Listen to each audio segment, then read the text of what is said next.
আসসালামু আলাইকুম, সবাইকে শুভেচ্ছা জানাচ্ছি। মাসুম মাহবুব দেখছেন ওপেন দ্য ইউটিউব চ্যানেল এবং মাসুম মাহবুব ফেসবুক পেজ। পৃথিবীর যেই প্রান্তে যারা আছেন সবার জন্য শুভকামনা, ভালোবাসা। দর্শক, বেশ কিছু গুরুত্বপূর্ণ খবর আছে। ভারতের ককরোচ পার্টি তাদের আন্দোলন থামালেও এখনো ভেতর থেকে নানান রকম উত্তেজনা বাড়ছে। একদিকে নরেন্দ্র মোদী তার শাসন ব্যবস্থার লম্বা সময় সবচেয়ে বড় ধাক্কাটি খেলেন কিভাবে এবং তার একজন মন্ত্রীকে পদত্যাগের মাধ্যমে। অর্থাৎ জেনজিরা বা ভারতের ককরোচ পার্টি যে দাবিগুলো করেছিল প্রত্যেকটা মানতে হয়েছিল নরেন্দ্র মোদীকে। আর সেই দাবি মানার মধ্য দিয়ে নরেন্দ্র মোদীর পরাজয় প্রমাণিত হয়েছে। পাশাপাশি তার দুর্বলতা বা রাষ্ট্র ব্যবস্থা, তার যে অনিয়ম বা দুর্নীতি, সবগুলো বিষয়কে শেষ পর্যন্ত স্বীকৃতি দিতে হলো নরেন্দ্র মোদীকে।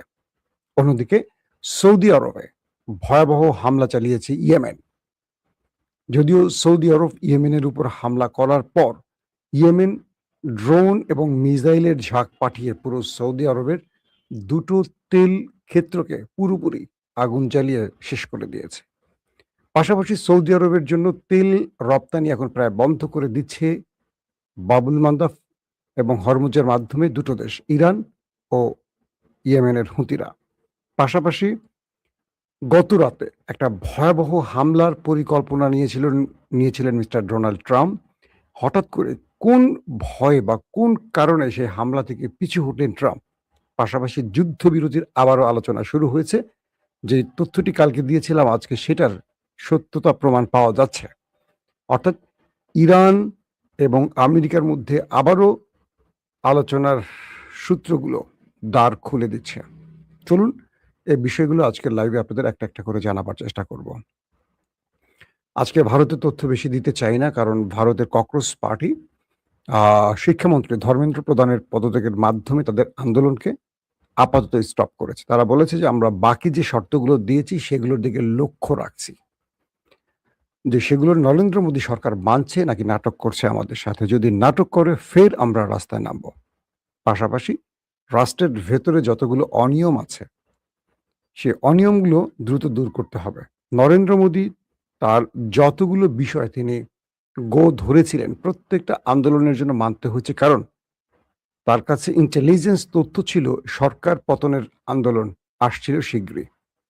আর তাই শেখ হাসিনার কাছ থেকে শিক্ষা নিয়েছেন তিনি। ছাত্রদের বুকে কোনো গুলি চালাননি, টিয়ারশেল চালিয়েছেন, রাবার বুলেট দিয়েছেন, কিন্তু প্রকাশ্যে কোনো রাইফেল ব্যবহার করে মানুষ হত্যা বা স্টুডেন্ট হত্যায় তিনি নামেননি। কারণ তিনি বুঝতে পেরেছিলেন একজন ছাত্রের প্রাণ যদি আন্দোলনে চলে যায় সেক্ষেত্রে তাকে ক্ষমতা ছাড়তে হবে। ক্রমান্বয়ে দিল্লি শুধু নয়, পুরো ভারতের প্রদেশগুলো উত্তপ্ত হয়ে উঠছিল, আন্দোলনের মুখর হয়ে উঠছিল। শেষ পর্যন্ত নরেন্দ্র মোদী ভারত জুড়ে তার যে বিভীষিকার রাজনীতি শুরু করেছেন, সেই রাজনীতির মূল পারদে ধাক্কা দিয়েছে ভারতের জনতা এবং জেনজিরা। এবং নরেন্দ্র মোদী বুঝতে পারছেন আগামীতে যে কোনো সময়, যে কোনো মুহূর্তে আরেকটা বড় আন্দোলন আসছে। আর তারই ইঙ্গিত দিয়েছেন কংগ্রেসের মিস্টার রাহুল গান্ধী। তিনি বলছেন এখানেই শেষ নয়, আমরা সরকার পতনের দিকে যাচ্ছি। তার মানে ভারতে আরো বড় কিছু ঘটতে যাচ্ছে। দর্শক, সৌদি আরবের আহ, কি বলে জিজান ইয়ানবু দুটো স্থানে আরামকো যে তেল ক্ষেত্র, এই দুটোতে ব্যাপক মিসাইল এবং ড্রোন অ্যাটাক চালিয়েছে ইয়েমেন। লোহিত সাগরে সৌদি আরবের দুটো জাহাজে প্রথম টার্গেট করে ইয়েমেন। ইয়েমেন মিসাইল ড্রোনের মাধ্যমে সৌদি আরবের দুটো জাহাজকে আগুন ধরিয়ে দেয়। এরপর সৌদি আরব আহ, আক্রমণ করে ইয়েমেনের ভেতরে। তারা ইয়েমেনের দুটো গুরুত্বপূর্ণ জায়গায় আক্রমণ চালাবার পরপরই ইয়েমেন কি করে, তারা ঘোষণা দেয় যে এই হামলার প্রতিশোধ তারা নেবে। এরপর তারা জিজান আর ইয়ানগুতে আরামকোর দুটো তেল ক্ষেত্রে, সৌদি আরবের সবচেয়ে বড় তেল রপ্তানিকারক প্রতিষ্ঠান আরামকো, সে দুটোতে ব্যাপক অ্যাটাক চালায়। বলা হচ্ছে কয়েক ডজন ড্রোন এবং মিসাইল একযোগে এই দুটো তেল ক্ষেত্রে আক্রমণ করে, যার ফলে সেখানে ব্যাপক আগুনের সূত্রপাত হয়। যদিও সৌদি আরব বলছে যে তারা প্যাট্রিয়ট আকাশ প্রতিরক্ষার মাধ্যমে সেই হামলাগুলোকে প্রতিহত করেছে। কিন্তু রয়টার্স সহ আরবের বেশ কিছু আউটলেট বলছে সৌদি আরব পুরো আক্রমণকে কন্ট্রোল করতে বা ইন্টারসেপ্ট করতে পারেনি। এবং রয়টার্স যে ভিডিও দেখিয়েছে সেই ভিডিওতে দেখলাম যে ইয়ানবুত এবং জিজান এই দুটো অঞ্চলে আরামকো তেল ক্ষেত্র থেকে আগুন জ্বলছে। ভয়াবহ আগুন কুণ্ডুলি পাখি আকাশের দিকে উঠছে। তার মানে ইয়েমেন সৌদি আরবের অর্থনীতির মূল স্থান যেটা বা মূল স্থান কি শুধু বলবো, মূল ভিত্তি যেটা তেল, সেই তেলের মূল জায়গাগুলোতে এখন আগুন জ্বালাচ্ছে। ইয়েমেন বলছে যদি সৌদি আরব আমাদের উপর ফার্দার আর কোনো অ্যাটাক চালায় তাহলে সৌদি আরবের আর কোনো তেল ক্ষেত্র তেলকূপ আমরা অবশিষ্ট রাখবো না, প্রত্যেকটা হবে আমাদের বৈধ লক্ষ্যবস্তু। অর্থাৎ আমরা এক বাক্যে বলতে পারি সৌদি আরবের উপর ভয়াবহ চাপ আসতে শুরু করে দিয়েছে। ইয়েমেনের যিনি সামরিক মুখপাত্র তিনি বলছেন এটা হলো বিশ্বাসঘাতকতার শাস্তি, মানে সৌদি আরবকে বলছেন যে এটা তাদের বিশ্বাসঘাতকতার শাস্তি। কারণ সৌদি আরব তারা প্রকাশ্যে একটা আচরণ করছে, গোপনে আরেকটা আচরণ করছে। এই আক্রমণের সূত্রটা কোত্থেকে হয়েছে একটু না বললে বুঝতে পারবেন না। আয়াতুল্লাহ আলী খামেনির যেদিন জানাজা শেষ হলো তার পরপরই ইয়েমেন থেকে একটা বড় হুতি ডেলিগেট তারা এসছিলেন ইরানের জানাজায় এবং তারা জানাজা শেষ করে ইয়েমেনে ফেরত যান। তো যখন সেই সৌদির বিমানটিতে ইয়েমেনের হুতি প্রতিনিধিরা সানা বিমানবন্দরে নামতে চায়, তো তাদেরকে নামতে দেওয়া হয়নি, বরং তাদের বিমানকে টার্গেট করে সৌদি আরব অ্যাটাক চালায়। এরপর বিমানটি চলে যায় আরেকটি শহরে, আল উদেদ নাকি একটা জায়গার নাম, সেখানে চলে যায়। পরবর্তী সেখান থেকে তারা আবার সৌদি আরবের উপর আক্রমণ চালায়। যেহেতু সানাতে তাদের উপর আক্রমণ চালানো হয়েছে, এবার সৌদি আরবকে টার্গেট করে ইয়েমেনের হুতিরা আক্রমণ চালায়। এরপর সৌদি আরব তাদেরকে আবারও আক্রমণ চালায়, ইয়েমেন আবারও আক্রমণ চালায়। এরপর তারা বাবুল মান্দাফ, এই লোহিত সাগরের বাবুল মান্দাফে সৌদির জাহাজকে নিষিদ্ধ করে দেয়। তারপর সৌদির জাহাজ ঢুকলে সেই দুটো জাহাজে আক্রমণ চালিয়ে আগুন ধরিয়ে দেয়। তারপর সৌদি আবারও ইয়েমেনে আক্রমণ চালায়। ইয়েমেন তারপর আবারও জিজান এবং ইয়ানবুতে আরামকোর দুটো তেল ক্ষেত্রে আক্রমণ চালায়। এখন ডোনাল্ড ট্রাম্প বলছেন যদি ইয়েমেন সৌদির উপর আবারও হামলা করে এর দায় শুধু ইয়েমেন না, ইরানকেও নিতে হবে। আর ইরান বলছে যে সৌদি যদি আমেরিকার দেখানো পথ থেকে সরে না আসে তাহলে সৌদিকে হয়তোবা এটার জন্য মাসুল দিতেই হতে পারে। আর হুতিরা বলছে যে এটা বিশ্বাসঘাতকদের কর্ম এবং তাদের শাস্তি আমরা বুঝিয়ে দেব কড়াই গন্ডায়। এখন সৌদি আরব কি করবে সৌদি আরব ভালো জানে। দর্শক,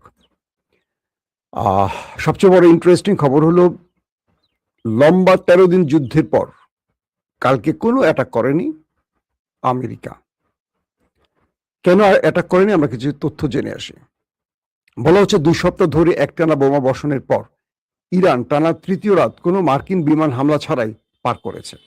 এদিকে ওয়াশিংটন ও তেহরানের মধ্যে বৃহত্তর উত্তেজনা প্রশমন নিশ্চিত করতে পাকিস্তান ও কাতার মধ্যস্থতার প্রচেষ্টা জোরদার করেছে।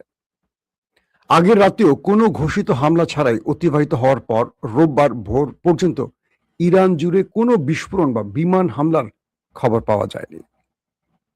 মার্কিন সেন্ট্রাল কমান্ড সেন্টকম তারা বলছে সামরিক অবকাঠামো, উপকূলীয় নজরদারি ব্যবস্থা, ক্ষেপণাস্ত্র ও ড্রোন স্থাপনা, নৌ সম্পদ এবং রসদ কেন্দ্র লক্ষ্য করে 2 সপ্তাহ ধরে চলা মার্কিন হামলার পর এই বিরতি এসেছে। কয়েক মাস ব্যাপী যুদ্ধ শেষ করার একটি যৌথ প্রস্তাবে যুদ্ধরত পক্ষ তাদের প্রতিক্রিয়া জানানোর পর মধ্যস্থতাকারী পাকিস্তান ও কাতার, যুক্তরাষ্ট্র ও ইরানের মধ্যে বার্তা আদান প্রদান জোরদার করেছে। এমন সময় এই সাম্প্রতিক অচলাবস্থা দেখা দিয়েছে বলে রোববার কিছু কিছু গণমাধ্যমে জানিয়েছে পাকিস্তানের সরকারি সূত্রগুলো। ইরানের স্বাস্থ্য মন্ত্রণালয় জানিয়েছে মার্কিন হামলার সর্বশেষ দফায় 57 জন এবং আরো 629 জন আহত হয়েছে। 57 জন নিহত হয়েছে এবং 629 জন আহত হয়েছে।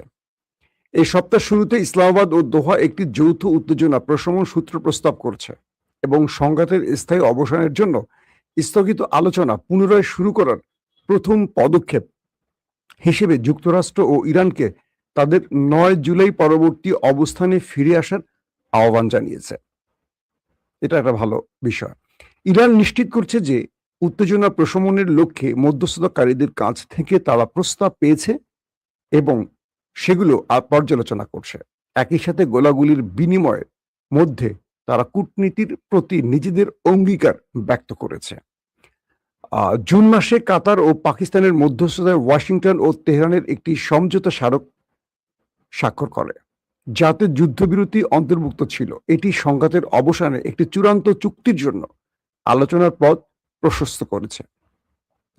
ওয়াশিংটন তেহরানের কাছে বাণিজ্যিক জাহাজ চলাচলের উপর হামলা বন্ধ করতে এবং হরমুজ প্রণালীতে নৌ চলাচলের স্বাধীনতা নিশ্চিত করার দাবি জানিয়েছিল।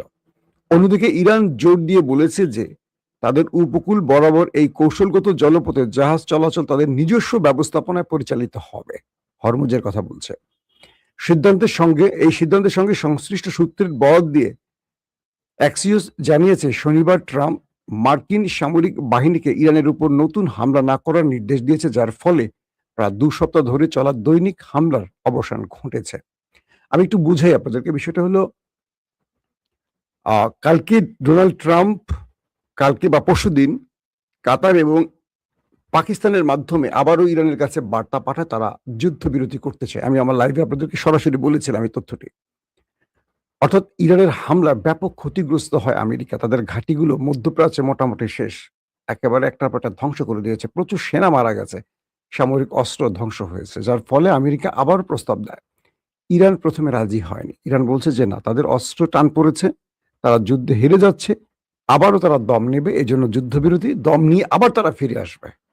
ইরান বলছে আমরা আমেরিকাকে বিশ্বাস করি না। পরবর্তী আরো কয়েকটি রাষ্ট্র গ্রান্টার হয়।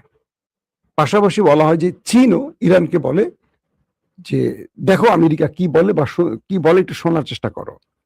যার ফলশ্রুতিতে কাতার এবং পাকিস্তানের যে দাবি যে যুদ্ধবিরতির পক্ষে তারা কিছু করতে চাচ্ছে, সেই বিষয়ে তারা সম্মতি দেয়, যার ফলে গত রাতে কোনো আক্রমণ আর হয়নি। কিন্তু ইন্টারেস্টিং ব্যাপার হলো, আমরা ইরানের একটা বক্তব্য শুনাই। আইআরজিসির মুখপাত্র ব্রিগেডিয়ার জেনারেল হোসেন মোহেবি একটা বিবৃতি দিয়েছেন সাম্প্রতিক যুদ্ধে শত্রুপক্ষের কি কি ক্ষতি করেছেন সেই বিষয়টা আমরা একটু শুনি। 15 দিনের লড়াইয়ে 8 জুলাই থেকে 22 জুলাই পর্যন্ত এই 15 দিনের লড়াইয়ে ইরানি সশস্ত্র বাহিনী এই অঞ্চলে আমেরিকান ঘাঁটিগুলোতে অবস্থানরত 11টি আমেরিকান যুদ্ধ বিমান ও হেলিকপ্টার ভূপাতিত করেছে। তিনি আরো বলেন, ইরানের হামলায় 17টি গোয়েন্দা ও আভিযানিক ড্রোন MQ-9 যেটা আমরা বলি ড্রোন, যার মধ্যে 8টি ছিল প্যাকেট খোলা ড্রোন, একদম নতুন এসছে প্যাকেট থেকে খোলা ড্রোন। এই 8টি এমন ড্রোন ধ্বংস করেছে, আর বাকি 9টি, মোট 17টি ইরান ধ্বংস করেছে ড্রোন, শুধু 17টি ড্রোন। এবং হ্যাঙ্গারের ভিতর থাকা একটি F-15 যুদ্ধ বিমান ধ্বংস করেছে ইরান আমেরিকার। একটি P-8 বিমানও ধ্বংস করেছে, একটি C-17 পরিবহন বিমান এবং 8টি জ্বালানি সরবরাহকারী বিমান ধ্বংস করা হয়েছে। অর্থাৎ মাত্র 15 দিনে আমেরিকার এই বিশাল ক্ষতি করেছে ইরান, তার পুরো ফিরিস্তি ইরান প্রকাশ করেছে এবার। দর্শক, আসলে কাল রাতে হয়েছিল কি, ডোনাল্ড ট্রাম্প ইরানে একটা বড় হামলার নির্দেশ দিয়েছিলেন। একটা ইন্টেলিজেন্স তথ্য আমি আপনাদের দিচ্ছি, এখনো কোনো গণমাধ্যমে আসেনি, হয়তো রাতে আসতে পারে বা একদিন পরে আসতে পারে। তো বলা হচ্ছে যে ইরানের উপর একটা বড় আক্রমণের নির্দেশ ছিল ডোনাল্ড ট্রাম্পের। তো মার্কিন চিফ অফ স্টাফ সেনাবাহিনীর মিস্টার ডেনকেইন, সেই ডেনকেইনকে এই নির্দেশনা দিলে তিনি সরাসরি ট্রাম্পের বিরুদ্ধে দাঁড়ান, বলেন মিস্টার প্রেসিডেন্ট, এটা সম্ভব নয়। বলা হচ্ছে যে আপনি আলোচনার টেবিলে যেহেতু আছেন, আপনি আলোচনার দিকে একটু নজর রাখেন, কারণ আপনি বলেন আর না বলেন, মধ্যপ্রাচ্যে আমরা যে ক্ষতিগ্রস্ত হয়েছি, আমাদের যে পরিমাণ সেনা মারা গেছে, এখন ইরানকে আমরা আর যদি বড় আক্রমণে যাই, তাহলে এটার যে রিব্যাক আসবে, যে পাল্টা জবাব আসবে, এটা আপনার কল্পনার চেয়ে বাইরে। মিস্টার ডেনকেন মিস্টার প্রেসিডেন্ট ট্রাম্পকে বারবারই বাধা দেন যে না, আপনি এই আক্রমণটা করবেন না, অর্থাৎ ট্রাম্পের পক্ষ থেকে চিফ অফ স্টাফের কাছে আক্রমণের নির্দেশ গেলেও তিনি সেখানে নারাজি দেন, তিনি না বলে দেন এবং সরাসরি বলে দেন যে এই আক্রমণটি মানে বৃহৎ আক্রমণের কথা বলা হচ্ছে যদি ইরানের উপর হয় তাহলে মধ্যপ্রাচ্যে যতটুকু টিকে আছে আমাদের সেনাদের অবস্থান সেটুকু থাকবে না, কারণ ইরান এমন সব ভয়ঙ্কর মিসাইল প্রস্তুত করেছে যেগুলো সম্পর্কে আমাদের রাডার সিস্টেম বা প্রতিরক্ষা ব্যবস্থা বা আর্লি ওয়ার্নিং সিস্টেমও কাজ করছে না। তাহলে এর জবাবে আমরা আমাদের এত সেনা হারিয়ে কি পাবো? কারণ ইরানকে আপনি যতগুলো আক্রমণ করেছেন একটা আক্রমণে তারা দমে যায়নি, আপনার আক্রমণে তারা পিছু হটেনি। এখন আপনি যদি এই অঞ্চলে আরো বড় বৃহৎ যুদ্ধ লাগিয়ে কোনো লাভবান হন তাহলে করেন, আর যদি লাভবান না হন তাহলে আপনি একটু সময় নেন, যেহেতু আলোচনার দরজাটা আপনি খুলছেন। একদিকে আপনি পাকিস্তান কাতারের মাধ্যমে আলোচনার দরজা খুলছেন, আরেকদিকে আপনি যুদ্ধের নির্দেশ দিচ্ছেন। এই বিষয়টি ট্রাম্পের এই নির্দেশনাকে এক প্রকার অমান্যই বলা যায়, যদিও ট্রাম্পকে শান্ত করেছে এই যুদ্ধ থেকে সরে আসতে। তার মানে আমরা একটা জিনিস বুঝতে পারলাম যে একদিকে তিনি আলোচনার টেবিল সাজাচ্ছেন, আরেকদিকে তিনি 2 নম্বরই করতেছেন। আর অন্যদিকে আজকের একটা লাস্ট ব্রেকিং খবর দেই, পশ্চিম তীরে ইসরায়েলের অভিযান এখন অব্যাহত। প্রধানমন্ত্রী নেতানিয়াহু আরো ব্যাপক পদক্ষেপ নেওয়ার হুমকি দিয়েছেন। প্রধানমন্ত্রী বেনিয়ামিন নেতানিয়াহু বলেছেন অধিকৃত পশ্চিম তীরে বসতি স্থাপনকারীদের হামলা ও সামরিক অভিযান অব্যাহত থাকায় ইসরায়েল আরো ব্যাপক পদক্ষেপ নিতে প্রস্তুত। ভোরে ইসরায়েলি সৈন্যরা অধিকৃত পশ্চিম তীরের শহর নাবলুসে অভিযান চালিয়ে একজন নারী ও সাবেক বন্দীসহ প্রায় 40 জন ফিলিস্তিনিকে আটক করেছে। 4 জন ফিলিস্তিনি গ্রামবাসী ও 2 জন ইসরায়েলি নিহত হওয়ার ঘটনায় অধিকৃত অঞ্চল জুড়ে সেনা মোতায়েনের কয়েকদিন পরেই এই অনুপ্রবেশের ঘটনা ঘটল।